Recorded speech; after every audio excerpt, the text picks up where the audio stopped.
Қызып тұрған майға күрішті қуырып, отбасыма кешкі асқа ерекше әрі оңай дайындалатын тағам түрін жасадым. Керекті азық-түліктің барлығын әдеттегідей Гиперанвардан тиімді бағамен алған болатынмын.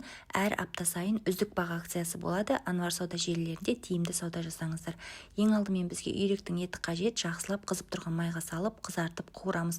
Оның үстіне көкөністерін, дәмдеуіштерін салып, жақсылап араластырып, газдың баяу отында етіміз толықтай піскенше қақпағын жауып қалдырамыз. Мен жанына күріш пісіріп дайындап қойдым. Анвар сауда белгісімен шығып жатқан күрішті қолдандым. Езілмей әдемі болып пісіп шығады. Күрішті салқын сумен жуып, қызып тұрған майға салып, бір қуырып аламыз.